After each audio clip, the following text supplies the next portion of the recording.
memulai pembelajaran pada pagi hari ini, alangkah baiknya kita berdoa terlebih dahulu ya. Untuk ketua kelas silahkan dipimpin doa. Sebelum memulai pembelajaran pada hari ini, mari kita berdoa menurut agama dan keyakinan kita masing-masing. Berdoa mulai. Berdoa selesai.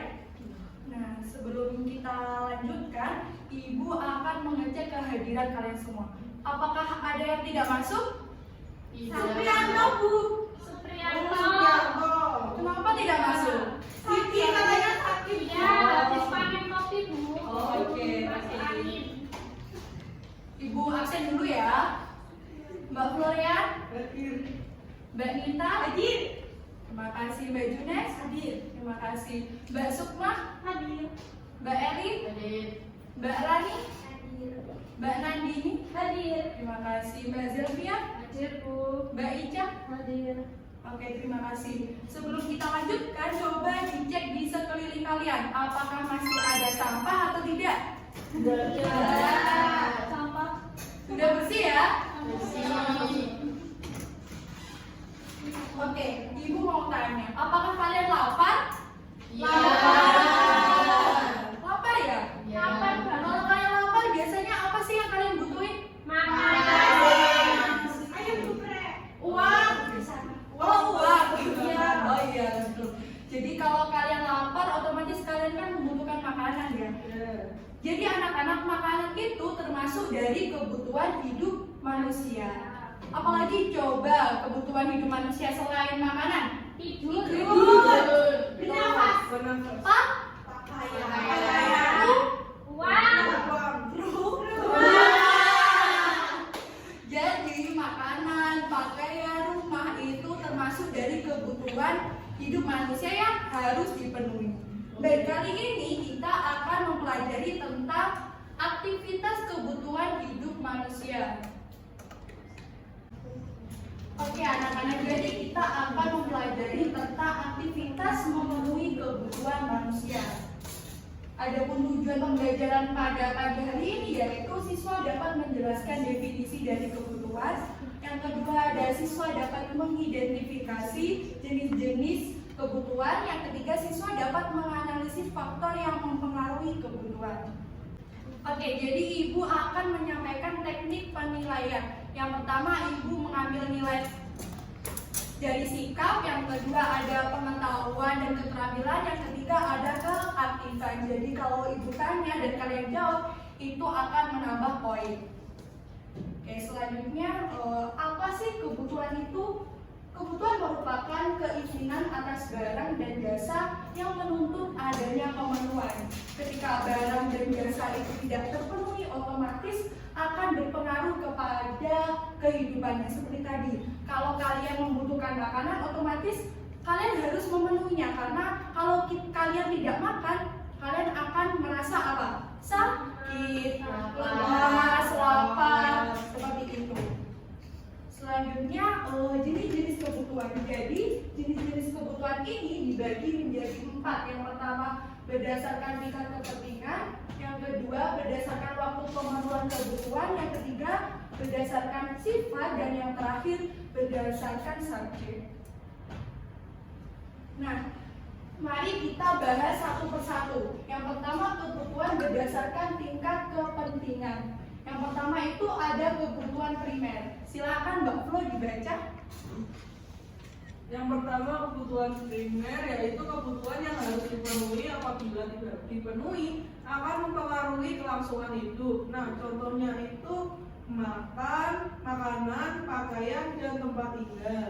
Baik, jadi kebutuhan primer ini termasuk kebutuhan pokok atau kebutuhan utama yang harus kalian penuhi. Yang kedua ada kebutuhan sekunder. Coba Mbak Nita silakan dibaca. Dua kebutuhan sekunder merupakan kebutuhan yang dipenuhi setelah kebutuhan primer terpenuhi, contohnya seperti handphone ataupun buku. Ya, jadi kebutuhan sekunder ini akan dipenuhi setelah kebutuhan pokok sudah terpenuhi. Selanjutnya yang ketiga kebutuhan tersier. Silakan Mbak Rani dibaca. Kebutuhan tersier merupakan kebutuhan terhadap barang yang dianggap mewah seperti mobil dan perhiasan. Ya, jadi kebutuhan kebutuhan ketiga. Jadi setelah kebutuhan pokok sudah terpenuhi, kebutuhan sekunder sudah terpenuhi, baru kita memenuhi kebutuhan tersier. Selanjutnya ada kebutuhan berdasarkan waktu pemenuhan kebutuhan. Yang pertama ada kebutuhan sekarang. Ayo silahkan Mbak Eli dibaca. Kebutuhan sekarang merupakan kebutuhan yang harus dipenuhi pada saat dibutuhkan, contohnya tindakan operasi.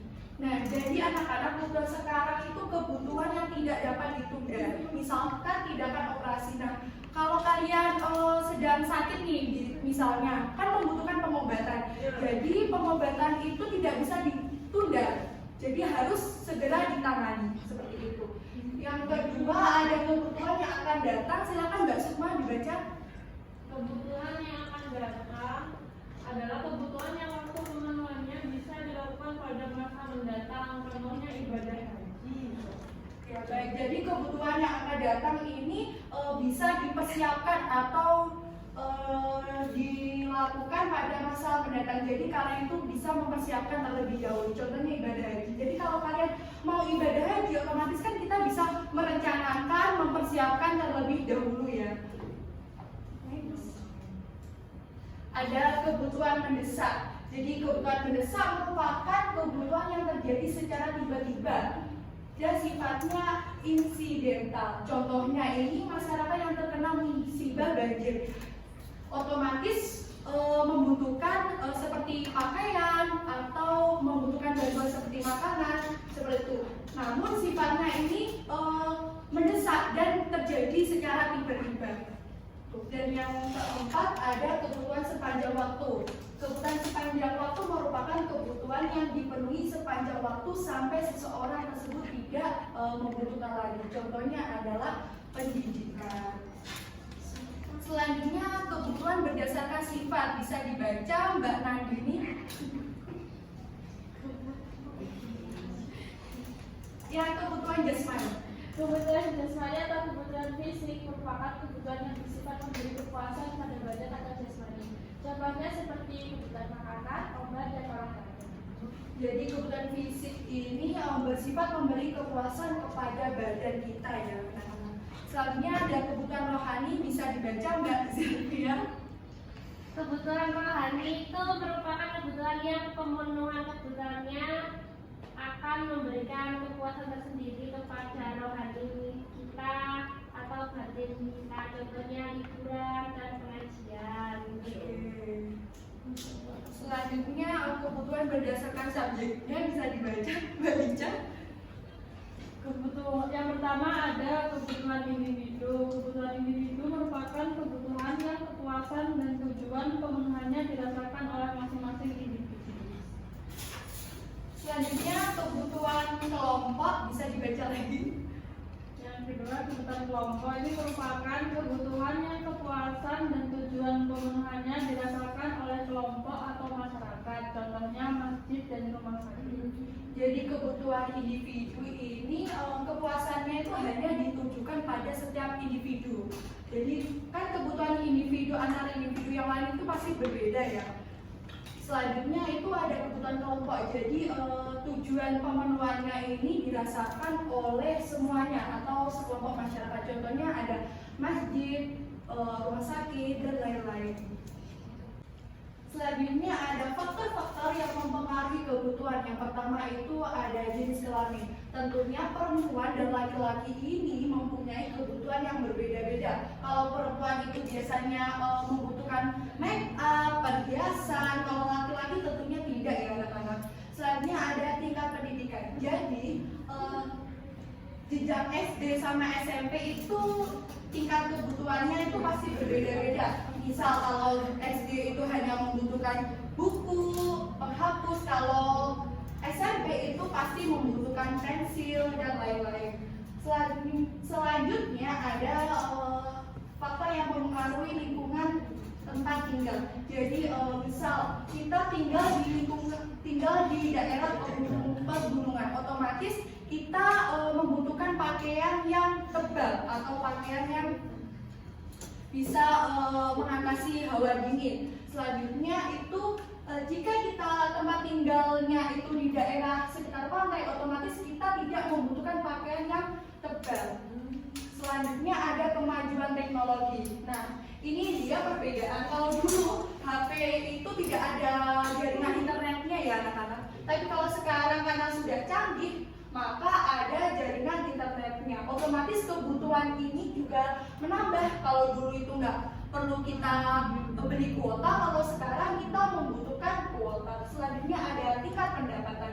Jadi semakin tinggi tingkat pendapatan seseorang, maka semakin besar kebutuhan yang dibutuhkan. Selanjutnya ada status sosial. Sama seperti tingkat pendapatan, jika status sosialnya semakin tinggi, itu kebutuhannya tentu jauh lebih banyak.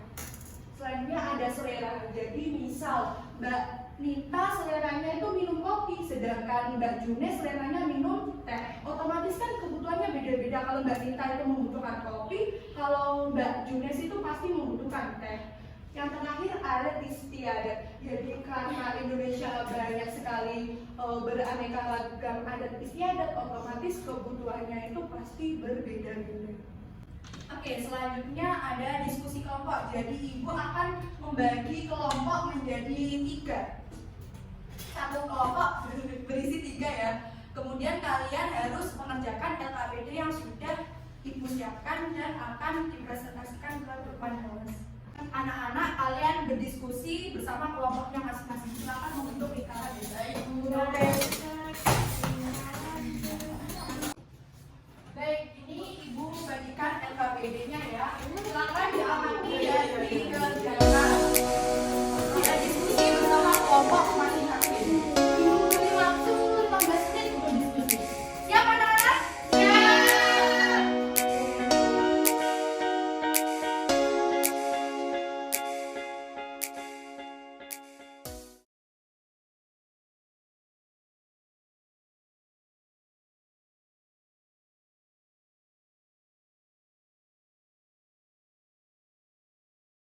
Ada yang bisa ibu bantu? Apakah sudah paham? Bu, ini gambarnya Pak Wilam. Iya.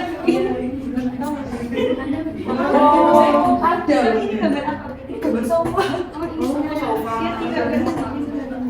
Yang nomor 1 ini gambar sofa ya. Ini rumahnya siapa? Ini rumah saudara saya. Ini siapa yang sakit? Tetangga. Oh, ada yang bisa dibantu. Sudah selesai. Oh, sudah selesai ya? Sudah ada jawabannya ibu tadi. Kerja cepat ini.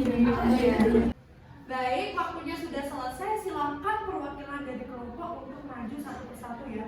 Dimulai dari kelompok mana nih yang mau? Kelompok 3, ayo silakan presentasi ke depan. Kita maju kembali. Didengarkan ya anak-anak. Ya. Assalamualaikum warahmatullahi wabarakatuh. Saya perwakilan dari kelompok 3 akan mempresentasikan tentang contoh kebutuhan yang nomor 4, gambar masjid. Jenis kebutuhannya termasuk kebutuhan kelompok. Alasannya karena manfaat adanya masjid bisa dirasakan oleh semua kelompok masyarakat. Jadi termasuk ke dalam kebutuhan kelompok. Sekarang giliran kelompok berapa nih? Yang mau maju? Oke, kelompok 1 dulu ya. Silakan. Baik, assalamualaikum warahmatullahi wabarakatuh. Baik, saya akan mempresentasikan hasil diskusi dengan kelompok saya ya. Yang pertama terkait gambar nomor 1 ini sofa. Sofa itu termasuk kebutuhan sekunder. Mengapa? Karena kan kita kalau nggak punya sofa bisa lesehan.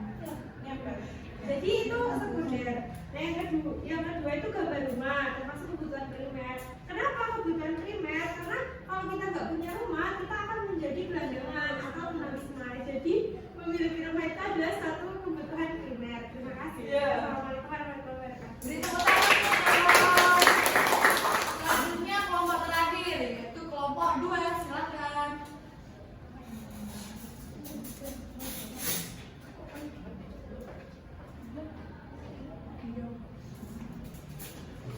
Baik, di sini saya akan membacakan hasil kerja kelompok kami.